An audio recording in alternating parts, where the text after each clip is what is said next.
Anyways, on to the main topic here. How do you build a development pipeline from scratch, right? I'm sure a lot of you, you've joined some larger organizations. They already have a lot of infrastructure set up, and so it's really easy and convenient to be able to just like pop into a new service and just kind of deploy it, and like you don't have to really think about it. But we didn't really have that luxury until now, and so I'm here to show you how. So I had 3 main goals when trying to design a pipeline from scratch, and they're basically, I want it to be scalable, I want it to be secure, and I want it to be easy to use, right? For scalability, we are planning on doing a lot of hiring, and so we will have rapid growth within teams, and so I didn't want to basically slow anyone down or bog anyone down with just crap that you have to deal with in terms of like developing.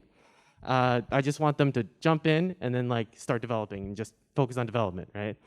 And that means just supporting our engineers without affecting their performance. I want it to also be secure, and so we wanted to secure our devs from both internal and external threats. And so that means things like preventing people from pushing malicious code or like, accidentally breaking the pipeline or anything, right? So we wanted to make sure that doesn't happen. As well as we want to ensure the safety of the code by shifting left. There's the concept about shifting left security, and I think it will be addressed a little bit later by one of our security experts in a talk, so look forward to that. And also I wanted to be easy to use, right? Because we are bringing in a lot of people, I wanted to lower our onboarding costs, and that means, easier to hop in and start developing. And lastly, I wanted to make sure everything was consistent, and so when you want to build something, you want to make sure it always builds the same way, and then you don't want any surprises. That's not good, right? So anyways, here's our quick technical overview. It's kind of simple, but simple is good. What we have here, our main setup is GitHub Actions. We're all deployed into GitHub, and all our code is pushed into GitHub. And through GitHub Actions, our CI, we actually call a tool called Scaffold, which wraps Bazel to help us build our services. And Scaffold will also act as a deployment tool to take images from our Amazon ECR registry and deploy it to our EKS cluster, which is managed by the City Platform team, which is also conveniently headed by Michael, who just gave you an intro about OpenCity. And kind of on the other side, we have also a Terraform workflow that will provision any resources that you might want. So if you want an S3 bucket, you want some DynamoDB, this will all be automated for you.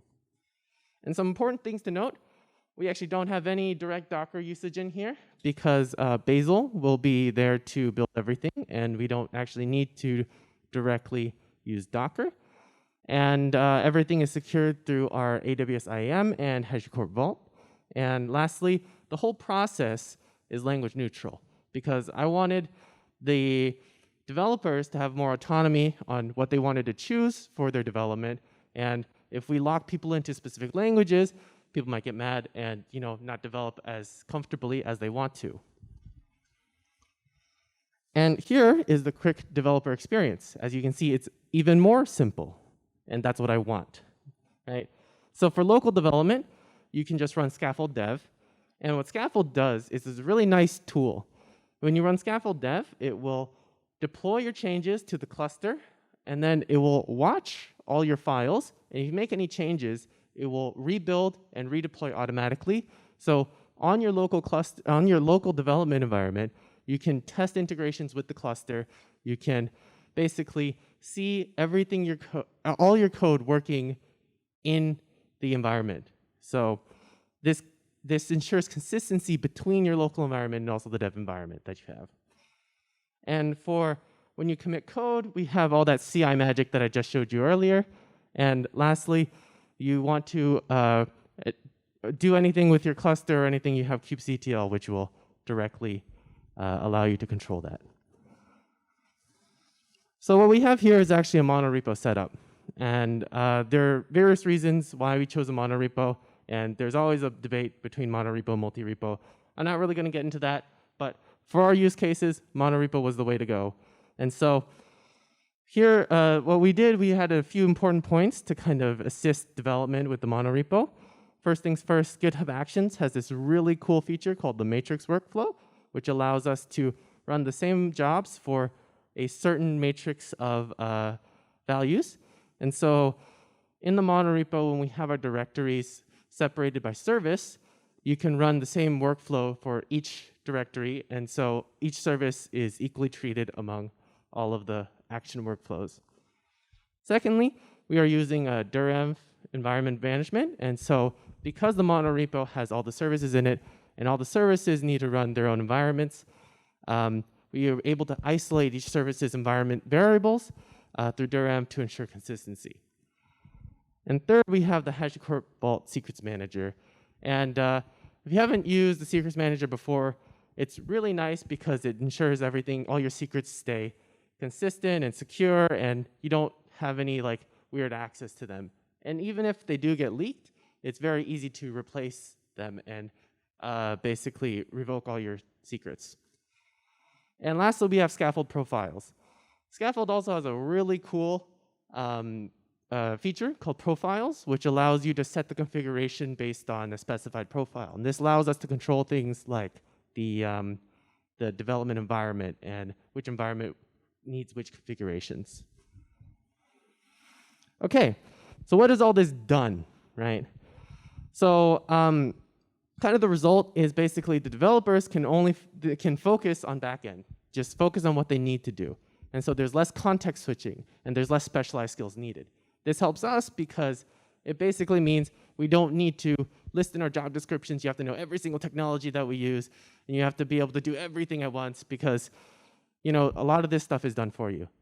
And it allows easier info management. Everything is centralized, so we can basically manage everything on a single global scale. And it basically means easier updates as well. And lastly, we can keep all the developer autonomy. So all the developers have full control over their configurations and their deployments and their own AWS account. And so no one's really hindered by anything. Yeah, and that's basically it, how I set everything up. And if you have any questions, feel free to ask. We have some time, actually, I think. So cool. Yes, you over there. The one with this diagram? Yeah. Oh, this is much better. Okay, so obviously no one person or section set up all this.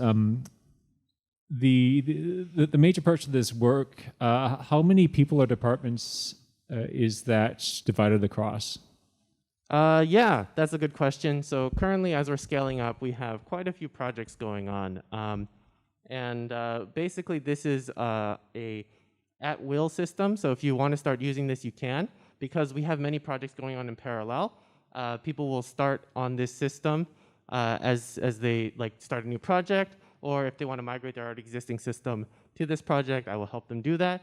But I can't give you a direct answer on how well this can scale because we haven't really reached the scale where it starts getting on its knees and facing troubles. But so far we haven't had any problems with, I don't know, at least 20 or so services because we've just recently started. But I think on an estimate we can handle much, much more.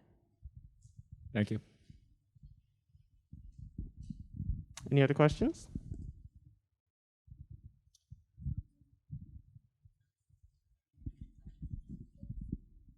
Yeah, regarding the local dev environment diagram that you had this arrow out towards EKS as well.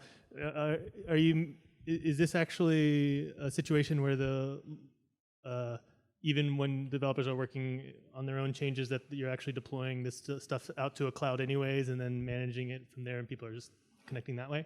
Actually, yes. So using Scaffold, you can actually specify it to run locally on a Minikube or specify it to run on a cloud development environment. And so if you want to run on a Minikube, you can.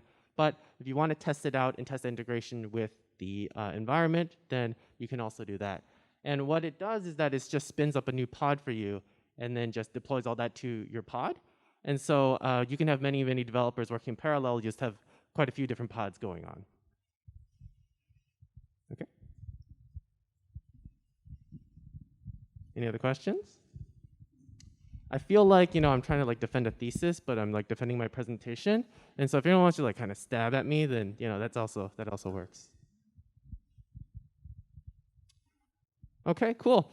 And if you're a little shy and you want to ask a question, but you didn't have the opportunity, feel free to find me in like the socializing time because, I'll also be available then.